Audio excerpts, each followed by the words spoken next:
নমস্কার, শুভ সন্ধ্যা। শাশ্বতী সিনহা বলছি। প্রাচীন ভারতে আরও একবার আপনাদের স্বাগত।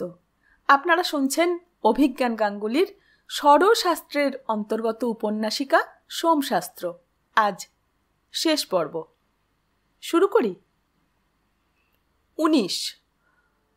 বাইরে থেকে ঢোল, বাঁশি আরও অনেক ধরনের শব্দ মিলিয়ে এক মধুর সুর ভেসে আসছে। এই সুর প্রেম রসের।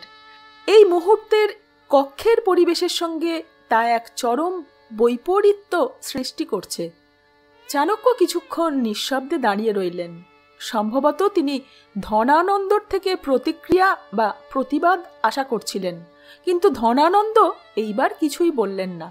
তার দুই চোখের তারার স্বাভাবিক ঔদ্ধত্য বর্তমানে আর ফুটে উঠছে না, বরং জীবসিদ্ধির মনে হলো তাতে এইবার দেখা দিচ্ছে ভীতি।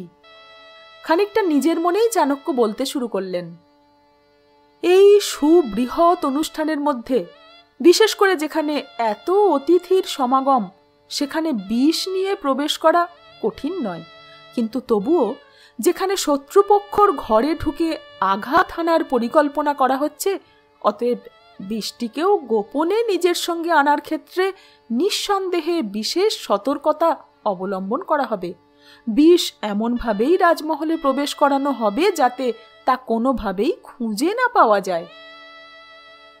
চাণক্য ধনানন্দর চোখে চোখ রেখে বললেন, ধনানন্দ, আজ তোমার সঙ্গে প্রথম সাক্ষাতের সময় থেকেই লক্ষ্য করেছি একটি সামান্য বিষয়। তোমার হাতের 10 আঙুলে 10টি সুদৃশ্য স্বর্ণ অঙ্গুরীয় শোভা পাচ্ছে, কিন্তু তার মধ্যে তোমার বাম হাতের মধ্যমার রত্নখচিত অঙ্গুরীয়টি অন্য 9টির থেকে আলাদা, কারণ সেটি তোমার আঙুলের সঠিক মাপে বসেনি। আজ বারংবার খেয়াল করেছি তোমায় সেটি খোলা পড়া করতে, খানিক পূর্বেও করছিলে। লক্ষ্য করলেই ওই আঙুলে তোমার অন্য একটি অঙ্গুরীয়র দাগ চোখে পড়ে। অর্থাৎ সাধারণত ওই আঙুলে অন্য একটি ছোট অঙ্গুরীয় শোভা পেয়ে থাকে। এই পীতাম্বর রত্নবিশিষ্ট অঙ্গুরীয়টি নয়, এটি নূতন। তাই নিজেকে প্রশ্ন করলাম, এটি কি শুধুই আজকের দিনের বিশেষ সাজ, নাকি? মুহূর্তে মনে হলো ধনানন্দর মুখ থেকে সমস্ত রক্ত যেন কেউ শুষে নিয়েছে। কিছুক্ষণ কোনো কথা না বলে মাটির দিকে চেয়ে রইলেন শুধু। এরপর যখন মুখ খুললেন, তখন তার কণ্ঠ থেকে পূর্বের সমস্ত তেজ বিদায় নিয়েছে। দুর্ধরা, তুমি নিজের কক্ষে যাও, এ সভায় তোমার উপস্থিতির কোনো প্রয়োজন নেই। দুর্ধরার দিকে না তাকিয়েই বলে উঠলেন ধনানন্দ। দৃঢ় কণ্ঠে দুর্ধরা উত্তর দিলেন, না, আমি সবটা শুনতে চাই। ভিতরে যাও দুর্ধরা, তোমার পিতা তোমায় আদেশ দিচ্ছে। যাও, যাও এখান থেকে। ধনানন্দ! বরফ শীতল অথচ ভারী কণ্ঠস্বর ভেসে এলো স্বয়ং সম্রাট চন্দ্রগুপ্তর মুখ থেকে। আপনি ভুলে যাবেন না যে যার সঙ্গে আপনি কথা বলছেন তিনি মগধের হবু মহারানী।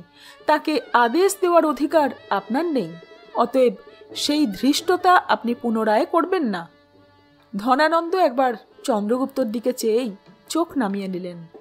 চন্দ্রগুপ্ত আবার বললেন, এই কক্ষে সম্পূর্ণ সত্য জানার অগ্রাধিকার যদি কারুর থেকে থাকে, তবে আমি মনে করি তা নিঃসন্দেহে রাজকুমারী দুর্ধরার। জীবসিদ্ধি লক্ষ্য করল রাজকুমারী এই প্রথমবার তাকালেন চন্দ্রগুপ্তর দিকে। তার মুখে মুহূর্তের জন্য রক্তিমা ভাব ফুটল। চাণক্য দুর্ধরার দিকে চাইলেন তার অনুমতি নেওয়ার ভঙ্গিতে। দুর্ধরা মৃদু মাথা ঝোঁকালেন চাণক্যর উদ্দেশ্যে। চাণক্যর চোখের দিকে চোখ পড়ল জীবসিদ্ধির, তাতে অন্তর্ভেদী উজ্জ্বল দৃষ্টি। শিকারকে ফাঁদে ফেলার পর সাপদ শিকারীর চোখে অনেকটা এই দৃষ্টি থাকে। 2 পা এগিয়ে আসনে উপবিষ্ট ধনানন্দর সম্মুখে এসে দাঁড়ালেন চাণক্য। ডান হস্ত তার দিকে বাড়িয়ে দিয়ে বললেন, তোমার ওই অঙ্গুরীয়টি একবার দাও। চোখ তুলে চাণক্যর চোখে চোখ রাখলেন ধনানন্দ, তাতে তীব্র আক্রোশ। সর্বনাশ হোক তোর, কুটিল ব্রাহ্মণ! পরমুহূর্তে তিনি 2 হাত সামনে বাড়িয়ে চাণক্যর কণ্ঠ লক্ষ্য করে আসন ছেড়ে লাফিয়ে পড়লেন। কিন্তু তার হাত চাণক্যর কণ্ঠ অবধি পৌঁছানোর পূর্বেই তাকে থামতে হলো, কারণ ধনানন্দর নিজের কণ্ঠে ততক্ষণে স্পর্শ করেছে একটি ছোট কৃপাণের ধারালো ডগা। সদা সতর্ক জীবসিদ্ধি এরকম একটি প্রতিক্রিয়া আশা করেই চাণক্যর পেছন পেছনেই এগিয়ে এসেছিল। কোমরে লুকোনো গোপন ছুরিটা বের করে তার আচার্য আর ধনানন্দর মধ্যে ঝাঁপিয়ে পড়তে বেশি সময় লাগেনি। চন্দ্রগুপ্তর ইশারায় দুজন সৈনিক এগিয়ে এসে ধনানন্দকে বলপ্রয়োগ করে পুনরায় বসিয়ে দিল তার আসনে। তার দুপাশেই দাঁড়িয়ে থাকলো তারা। চাণক্য এক পা নড়েননি নিজের স্থান থেকে। তার ঠোঁটে বিদ্রুপাত্মক হাসি। আরও এক পা এগিয়ে এসে নিজেই ধনানন্দর বাম হাতের মধ্যমা থেকে বড় অঙ্গুরীয়টি সহজেই খুলে নিলেন। ধনানন্দর কণ্ঠে তখনও ধারালো ফলাটা ধরে রেখেছে জীবসিদ্ধি। ধনানন্দর দিকে একবার তাচ্ছিল্যের দৃষ্টি হেনে অঙ্গুরীয় নিয়ে সম্রাট চন্দ্রগুপ্তর দিকে এগিয়ে গেলেন তিনি। ধনানন্দর কণ্ঠে তার হাতের কৃপাণটি চালিয়ে দেওয়ার তীব্র ইচ্ছা দমন করে কৃপাণটি খাপে চালান দিয়ে আচার্যর পিছনেই ফিরে গেল জীবসিদ্ধি। অঙ্গুরীয়টি সকলের দেখার নিমিত্ত চাণক্য একবার তুলে ধরলেন। মাথায় বসানো বড় পাথরটি একদিকে ঘোরাতেই সেটি একদিকে খুলে গেল অনেকটা ঢাকনা খোলার মতো। রত্নের নিচে একটি গুপ্ত কোটর দেখা গেল। চাণক্য সেটি খোলা অবস্থায় আরও একবার সকলের উদ্দেশ্যে প্রদর্শন করলেন। বললেন, এই হলো প্রমাণ। এই বিশেষ অঙ্গুরীয়টির এই গুপ্ত কোটরেই মারণ বিষ রেখেছিল ধনানন্দ। রাজকুমারীর দৃষ্টি এড়িয়ে এভাবেই উপরের রত্নটি সরিয়ে সেই বিষ তার পানীয়ে মিশিয়ে দেওয়া হয়েছিল। সেই বিষেই মৃত্যু হয়েছে মধুবন নামক যুবতীর, এবং ধনানন্দকে বিষ মেশাতে দেখে ফেলায় নিজের বিশ্বস্ত সৈনিকদের দিয়ে কৃষ্ণকলি নামের দ্বিতীয় যুবতীকেও হত্যা করা হয়। এই অঙ্গুরীয়টির বাইরের স্বর্ণের ঔজ্জ্বল্যের সঙ্গে এই কোটরের ঔজ্জ্বল্য তুলনা করলেই দেখা যাচ্ছে যে কোটরের স্বর্ণের ঔজ্জ্বল্য ক্ষীণ, অর্থাৎ এই স্বর্ণ দীর্ঘ সময় বিষের সংস্পর্শে ছিল। চন্দ্রগুপ্তর পাশের মেজে আংটিটি রেখে দিয়ে চাণক্য তাকে বললেন, আমার আর কোনো বক্তব্য নেই সম্রাট, বাকি নির্ণয় আপনার। প্রথমে চন্দ্রগুপ্ত এবং তারপর দুর্ধরার দিকে চেয়ে সামান্য মাথা ঝুঁকিয়ে নিজের আসনে এসে উপবিষ্ট হলেন আচার্য চাণক্য। একটি দীর্ঘশ্বাস ফেলে উঠে দাঁড়ালেন চন্দ্রগুপ্ত। বললেন, ধনানন্দ, আচার্য চাণক্যর কথায় কয়েক বর্ষ পূর্বে আমি তোমায় জীবন দান করেছিলাম। তার জন্যে এই মুহূর্তে আমার আফসোস হচ্ছে। সেই ভুলের পুনরাবৃত্তি করার অভিপ্রায় আমার নেই। আমি দুঃখিত এবং ক্রুদ্ধ।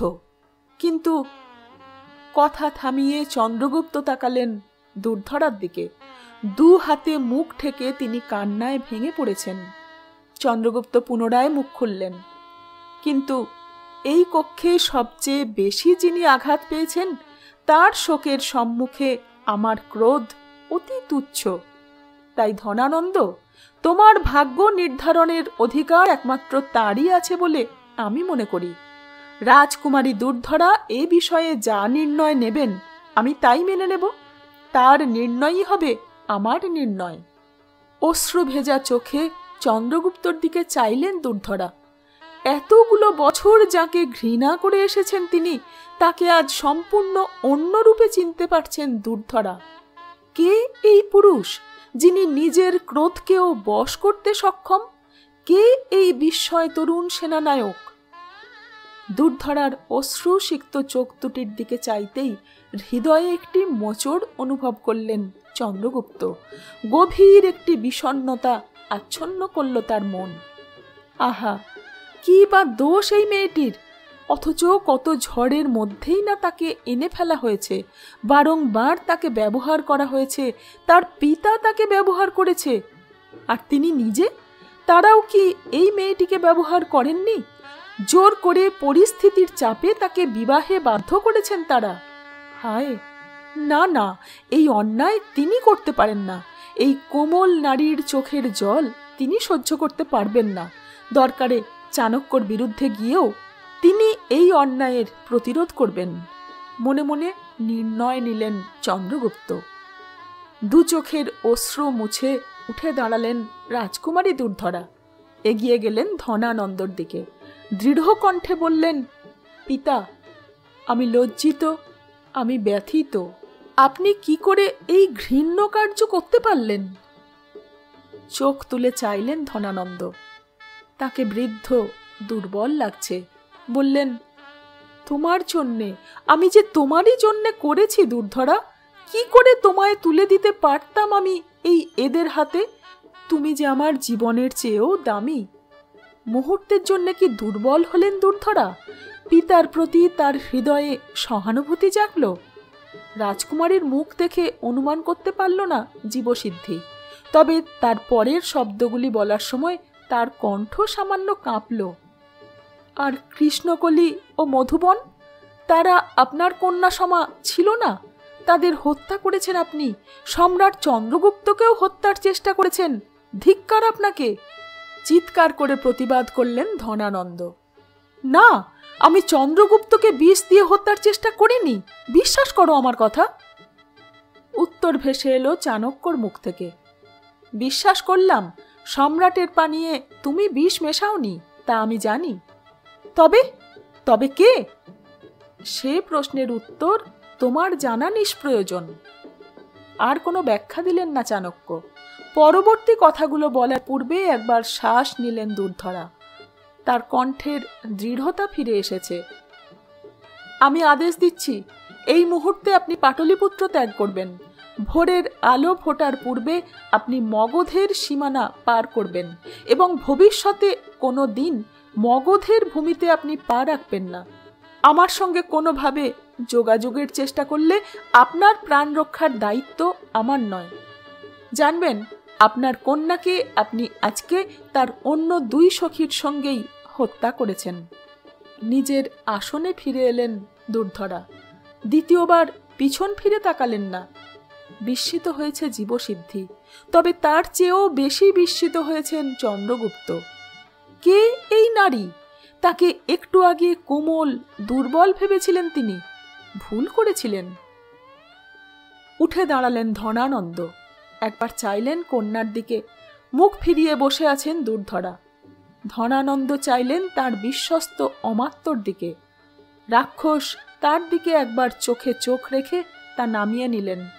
এই অবস্থায় তিনি কন্যা সমা দুর্ধরাকে পরিত্যাগ করতে পারেন না। রাজকুমারীর যে এখন তাকে বড় প্রয়োজন। এই অচেনা মানুষের মধ্যে তিনিই যে তার একমাত্র আপন মানুষ রয়ে গেলেন। চন্দ্রগুপ্ত ইশারা করতে 2 সৈনিক ধনানন্দকে সঙ্গে নিয়ে প্রস্থান করল। একটি দীর্ঘশ্বাস ফেললেন চাণক্য। সেটি স্বস্তির না আফসোসের তা জীবসিদ্ধি অনুমান করতে পারল না। একটি টিকা আছে বিষ সম্বন্ধে।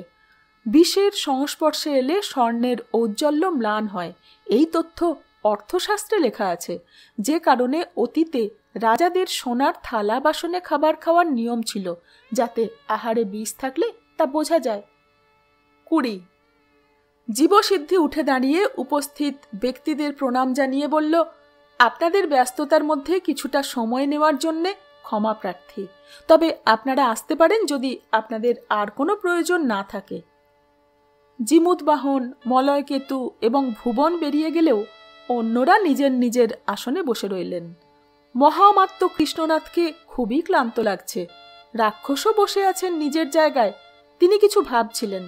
বাকিরা কক্ষ ত্যাগ করতে তিনি উঠে দাঁড়ালেন। চাণক্যর উদ্দেশ্যে বললেন, আচার্য, সব কিছুরই যখন উত্তর দিলেন তখন আমার মনের সংশয়ও দূর করুন। যদিও আপনি আমার প্রশ্নের উত্তর দেবেন কিনা সেটা আপনার অভিরুচি। চাণক্য অনুমান করতে পারছিলেন কি সেই প্রশ্ন, তবুও বললেন, কোন প্রশ্ন আর্য রাক্ষস? সম্রাট চন্দ্রগুপ্তর পানীয়ে কে বিষ মেশালো? তবে কি রাজমহলে দ্বিতীয় কোনো হত্যাকারী আছে? চাণক্য মৃদু হেসে বললেন, না আর্য, আপনাকে আমি নিশ্চিত রূপে বলতে পারি যে রাজমহলে আর কোনো হত্যাকারী নেই। তবে আমি যে নিজে দেখেছি যে সম্রাটের পানীয়ে বিষ ছিল। চন্দ্রগুপ্ত বলে উঠলেন, এই রহস্যের উত্তর সম্ভবত আমি অনুমান করতে পারছি। বোধহয় আমি জানি যে আমার পানীয়ে কে বিষ দিয়েছে? তার ঠোঁটের কোণে হাসি। কে কে সম্রাট? রাক্ষসের প্রশ্নের উত্তর না দিয়ে চন্দ্রগুপ্ত জীবসিদ্ধির দিকে তাকিয়ে কৌতুকের ভঙ্গিতে নিজের ভ্রু জোড়া তুললেন। জীবসিদ্ধি উঠে দাঁড়িয়ে হাত জোড় করে বলল, আপনার অনুধাবন সঠিক। আমায় ক্ষমা করবেন সম্রাট, আপনার পানীয়ে আমিই বিষ মিশিয়েছিলাম। রাক্ষস, রাজকুমারী এবং কৃষ্ণনাথ তিনজনের মুখ থেকেই বিস্ময়সূচক শব্দ বেরিয়ে এলো একই সঙ্গে। তাদের দৃষ্টিতে অপার বিস্ময়, যদিও চন্দ্রগুপ্তর ঠোঁটের কোণে হাসি লেগেই আছে।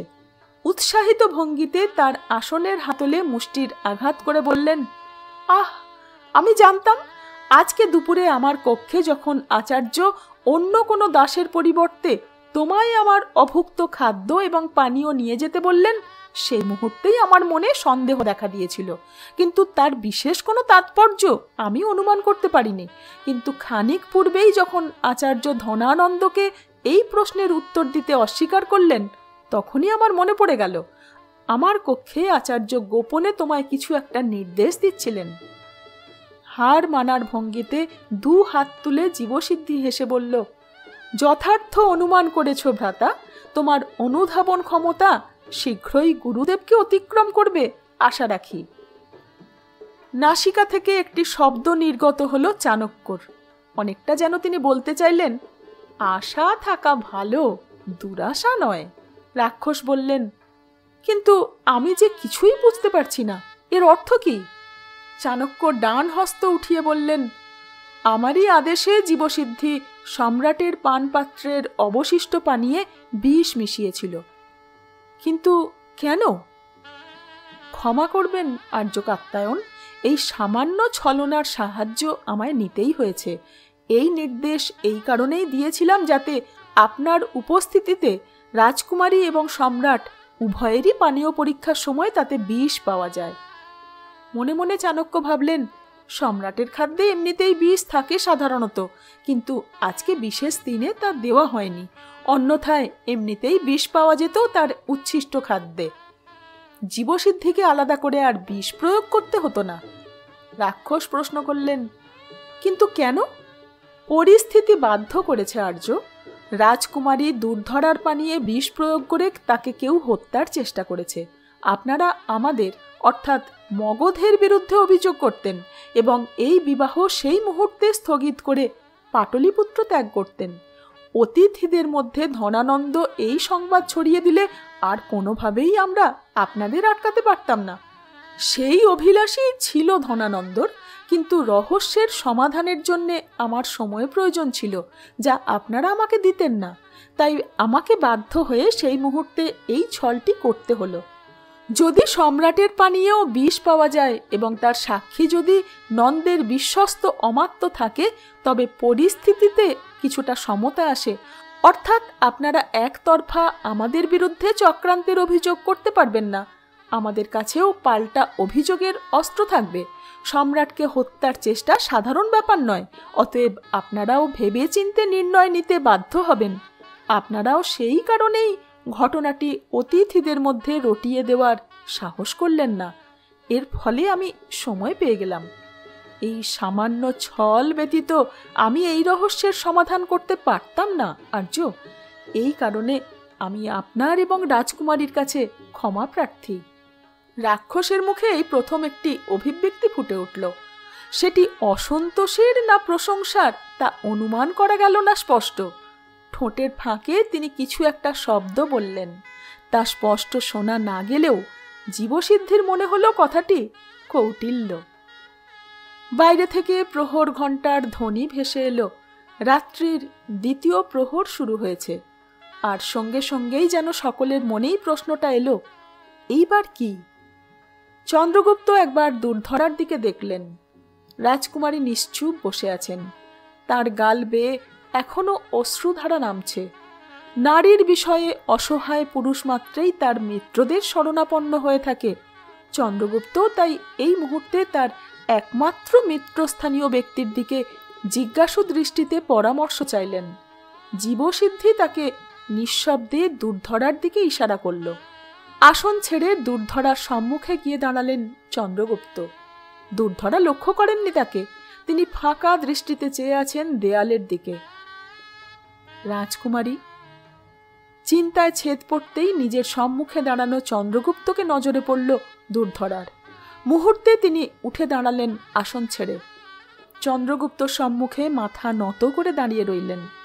চন্দ্রগুপ্ত বললেন, রাজকুমারী, আপনাকে যে দুর্বিষহ অভিজ্ঞতার মধ্যে দিয়ে যেতে হয়েছে সেই কারণে আমি আপনার কাছে ক্ষমা প্রার্থী। আপনার মানসিক অবস্থা আমি অনুমান করতে পারছি, তাই আমার মনে হয় আমাদের বিবাহ স্থগিত থাক।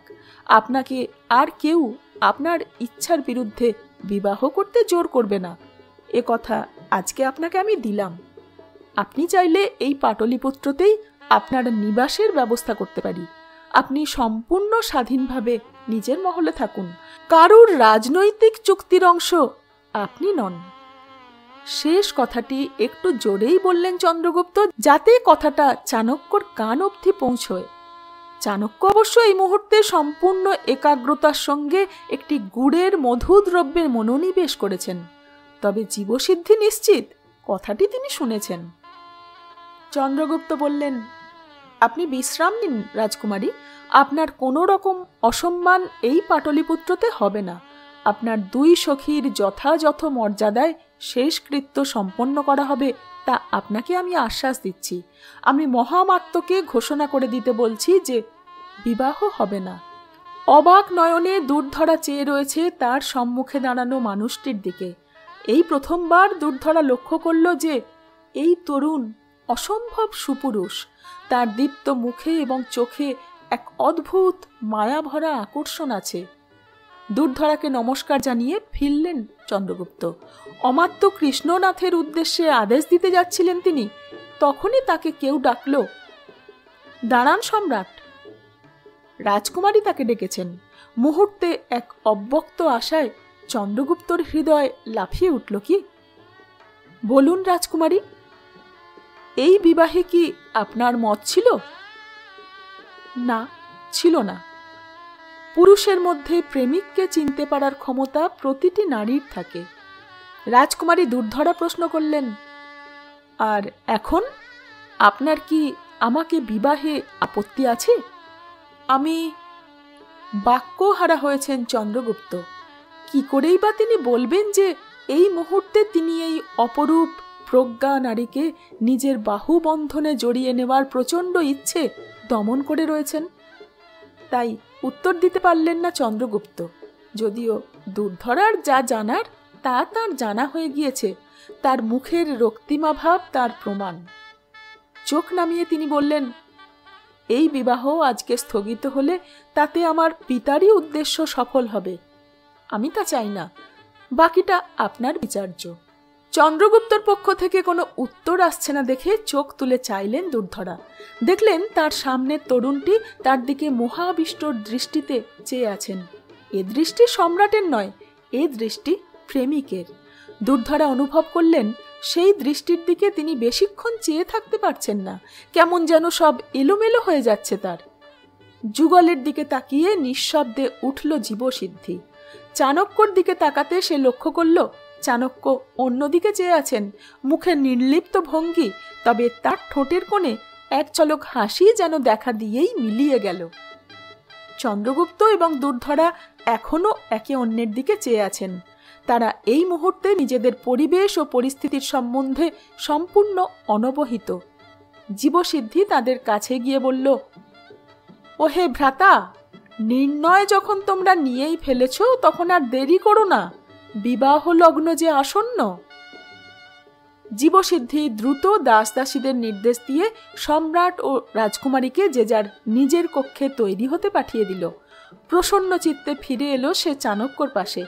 চাণক্য ততক্ষণে তার পাত্রের সবকটি মধুদ্রব্য শেষ করেছেন। রাক্ষস উঠে দাঁড়িয়ে ধীর পায়ে এগিয়ে গেলেন চাণক্যর দিকে। হাত জোড় করে বললেন, মহামতি। পাত্রটি একদিকে সরিয়ে রেখে রাক্ষসের দিকে চেয়ে চাণক্য বললেন, বলুন আর্য। আপনারা আরও একবার পরাজিত করেছেন আমায়, শুধু বুদ্ধিতে ও যুদ্ধে নয়, চন্দ্রগুপ্তর উদারতার কাছেও আমি পরাজিত। আমি আপনাকে আশ্বাস দিতে চাই যে আমার পক্ষ থেকে মৌর্যদের উপর কোনো রকম আঘাত বা বিরোধিতা ভবিষ্যতে আসবে না, কিন্তু তার বদলে আমিও আপনার থেকে একটি আশ্বাস চাই। কি আশ্বাস চান আমার থেকে মহাশয়? দুর্ধরা আমার কন্যা সমা। আমি আশ্বাস চাই যে তার কোনো রকম অসম্মান বা কষ্ট এই রাজমহলে হবে না। সে যেন তার যথাযথ সম্মান পায় এই পাটলিপুত্রে। উঠে দাঁড়ালেন চাণক্য। রাক্ষসের চোখে চোখ রেখে বললেন, আপনি নিজেই সেটা নিশ্চিত করছেন না কেন? অর্থাৎ? আর্য, পূর্বেও আপনাকে আমি যে অনুরোধ করেছিলাম তা আরও একবার করছি। তখন পরিস্থিতি ভিন্ন ছিল, আমরা বিরোধী পক্ষ ছিলাম, কিন্তু এখন তো আর সে পরিস্থিতি নেই। তাই আপনাকে আমি আরও একবার নিজের নির্ণয় বিবেচনা করতে অনুরোধ করছি। আমার একান্ত ইচ্ছা যে আপনি পুনরায় মগধের প্রধান আমাত্য পদ গ্রহণ করুন। কিন্তু ততক্ষণে তার পাশে এসে দাঁড়িয়েছেন মহামাত্য কৃষ্ণনাথ। তিনি রাক্ষসের 2 হাত চেপে ধরে বললেন, কোনো কিন্তু নয় আর্য। আচার্য চাণক্য যে গুরুদায়িত্ব আমার স্কন্ধে দিয়ে নিজে অবসর নিয়েছিলেন, সে দায়িত্ব নেওয়ার পক্ষে আমি বড়ই বৃদ্ধ এবং ক্লান্ত। এ দায়িত্ব আপনি নিয়ে আমায় নিষ্কৃতি দিন। চাণক্য বললেন, মগধের দায়িত্ব আপনি পুনরায় নিলে আমি এবং কৃষ্ণনাথ বড়ই নিশ্চিন্ত হই। বয়োজ্যেষ্ঠ আর্য কৃষ্ণনাথের উপর আমি সমস্ত দায়িত্ব চাপিয়ে নিজে অবসর নিয়ে বড়ই অন্যায় করেছিলাম তার প্রতি। আমায় সেটি শুধরে নেওয়ার সুযোগ দিন। কিছুক্ষণ চুপ থেকে রাক্ষস বললেন, বেশ, আমি বিবেচনা করে দেখব। হাসি ফুটল চাণক্য এবং কৃষ্ণনাথের মুখে। রাক্ষস প্রশ্ন করল, কিন্তু আচার্য, আপনি নিজেই কেন এই দায়িত্ব নিচ্ছেন না? নিজের কেশশিখায় হস্ত চালনা করতে করতে চাণক্য বললেন, আমি অন্য কাজে ব্যস্ত থাকি আজকাল মহাশয়। আমি অর্থশাস্ত্রের প্রভূত সূত্র লিপিবদ্ধ করার মহাযজ্ঞে ব্রতী হয়েছি। তাছাড়া আরও একটি কারণ আছে। যাজ্ঞে, ও কথা আজকের দিনের জন্য নয়। আসুন এবার আমরা বিবাহের মঞ্চের দিকে এগোই। ওহে জীবসিদ্ধি, চলো চলো, বিলম্ব করো না হে। সকলে বেরিয়ে যেতে কক্ষ থেকে বেরিয়ে তাদের পিছু নিল জীবসিদ্ধি। সে মনে মনে ভাবল, শেষ পর্যন্ত তবে আচার্য চাণক্যর উদ্দেশ্যই সফল হল। আচ্ছা, আচার্য কতদূর পরিকল্পনা করে রেখেছিলেন? এই বিবাহের উদ্দেশ্য কি তবে শুধুই চন্দ্রগুপ্তর আসন মজবুত করা নয়? তবে কি তিনি পূর্বেই ভেবে রেখেছিলেন যে দুর্ধরার বিবাহ হলেই তিনি রাক্ষসকেও তাদের পক্ষে টেনে নেবেন? রাক্ষস তাদের পথের কাঁটা বহুদিনের। আচার্যই বলেন, রাজনীতিতে কেউ চিরশত্রু বা চিরমিত্র হয় না। এক বাণে আরও একবার একাধিক স্বীকার করলেন চাণক্য। পুরোটাই কি তাঁর পূর্ব পরিকল্পিত? কে জানে, চাণক্যকে বোঝা দুষ্কর। সামনের থেকে আরও একবার ডাক দিলেন চাণক্য, ওহে জীবসিদ্ধি, পিছিয়ে রইলে যে, এসো এসো, আজ যে আমাদের চন্দ্রগুপ্তর বিবাহ। শুভ লগ্নে বরবধূ অগ্নিকে সাক্ষী রেখে মালা বদল করল। পূজারী বিবাহ সম্পন্ন হয়েছে ঘোষণা করতেই শঙ্খধ্বনি বেজে উঠল চারিদিকে। সকলে নবদম্পতির উদ্দেশ্যে পুষ্পবৃষ্টি করল। বিবাহ সম্পন্ন করে বরবধূ উঠে দাঁড়ালো। তারা এগিয়ে এলো এক কোণায় দাঁড়িয়ে থাকা সন্ন্যাসী বেশী ব্রাহ্মণের দিকে। দুজনেই তার সম্মুখে এসে তার পদস্পর্শ করল। চাণক্য নবদম্পতির মস্তকে 2 হাত রেখে আশীর্বাদ করলেন, সদা সুখীন ভবস্তু। তার আশীর্বাদ নিয়ে সম্রাট চন্দ্রগুপ্ত মৌর্য এবং মহারানী দুর্ধরা এগিয়ে গেলেন বারান্দার দ্বারের দিকে। মহলের বাইরে কয়েক হাজার নাগরিক পাটলিপুত্রর রাস্তায় এই গভীর রাত অবধি অপেক্ষা করে আছে তাদের সম্রাট এবং মহারানীর দর্শন পেতে। চন্দ্রগুপ্ত এবং দুর্ধরা বারান্দায় দেখা দিতেই প্রবল হর্ষধ্বনিতে ফেটে পড়ল সম্পূর্ণ পাটলিপুত্র নগরী। উপসংহার: বিবাহ অনুষ্ঠানের পর 10 দিন কেটে গিয়েছে। আজকেও একটি বিশেষ দিন ছিল, কারণ আজকে মগধের মহামাত্য পদের দায়িত্ব নিয়েছেন অমাত্য রাক্ষস। সন্ধ্যা নেমেছে পাটলিপুত্রে। রাজমহলের ঐশ্বর্য বৈভব থেকে দূরে নগরের এক নির্জন স্থানে নিজের ছোট্ট কুটিরে সন্ধ্যা আহ্নিক শেষ করছিলেন আচার্য চাণক্য। তার কানে ঘোড়ার খুরের শব্দ এলো। দেখলেন কুটিরের বাইরে ঘোড়া থেকে নামছেন প্রধান অমাত্য রাক্ষস। চাণক্য তাকে সম্ভাষণ করে বললেন, আসুন অমাত্য। রাক্ষস কুটিরে প্রবেশ করে প্রণাম জানালেন চাণক্যকে। তার মুখোমুখি বসে রাক্ষস প্রশ্ন করলেন, অসময়ে আপনাকে বিরক্ত করার জন্যে ক্ষমা প্রার্থী, কিন্তু কিছু কথা আপনার সঙ্গে বলা একান্তই প্রয়োজনীয়, তাই আজকে আমি নিজেই চলে এলাম। খুব ভালো করেছেন অমাত্য, আপনাকেও অনেক কিছু বলার আছে আমার। 3 বছর পূর্বে পাটলিপুত্রর রাজমহলের অন্দরে গান্ধারের দূতের হত্যা থেকে শুরু হয়ে গত বছরে স্বর্ণমুদ্রা দেশে ব্যবহার নিষিদ্ধ করা অবধি সবকিছুই আপনাকে বুঝিয়ে বলার সময় এসেছে। কিন্তু তার আগে আমায় বলুন আচার্য, কেন আপনি আমাকে এতটা বিশ্বাস করেন? কেন আমাকে প্রধানমন্ত্রীর দায়িত্ব দিতে এইবার আপনি মরিয়াছিলেন? চাণক্য মৃদু হেসে বললেন, ঠিক যে কারণে আপনি আমাকে বিশ্বাস করেন সেই একই কারণে আমিও আপনাকে বিশ্বাস করি। কারণ আমরা দুজনেই জানি যে আমাদের মূল উদ্দেশ্য এক। আমরা দেশের ভালো চাই, মগধকে আরও শক্তিশালী করতে চাই, যাতে ভবিষ্যতে অলোক অসেন্দ্রর মতো কোনো বিদেশি শক্তি পুনরায় আমাদের দেশে অনুপ্রবেশ করতে না পারে। আর আপনার দ্বিতীয় প্রশ্নের উত্তর হলো, আপনাকে রাজধানীর দায়িত্ব দিয়ে আমাকে অন্য একটি গুরুত্বপূর্ণ কাজে মনোনিবেশ করতে হবে অমাত্য। আমি নিশ্চিত এই মুহূর্তে মগধের সবচেয়ে বড় শত্রু দেশেরই কোনো এক স্থানে বসে আমাদের বিরুদ্ধে চরম আঘাত হানার পরিকল্পনা করছে। কোনো না কোনো উচ্চাভিলাষী জনপদের রাজাকে আমাদের বিরুদ্ধে বিদ্রোহ করতে উৎসাহিত করছে, অথবা আমার বা সম্রাটের প্রাণহানি করার চক্রান্ত সাজাচ্ছে। অথচ আমাদের কাছে তাকে খুঁজে পাওয়ার একমাত্র সূত্র হলো কয়েকটি স্বর। স্বর মানে বাণ? কার কথা বলছেন আপনি? কে মগধের শত্রু? চাণক্য পাথর ঘষে একটা প্রদীপ জেলে সেটা দুজনের মাঝে রাখলেন। বললেন, আচার্য শকুনি, সোমশাস্ত্র আজ এখানেই শেষ। ফিরে আসবো ষড়শাস্ত্র নিয়ে, সেটিও নিশ্চয়ই এরকমই অসাধারণ এক উপন্যাস হবে। শুনতে থাকুন, সঙ্গে থাকুন। ধন্যবাদ।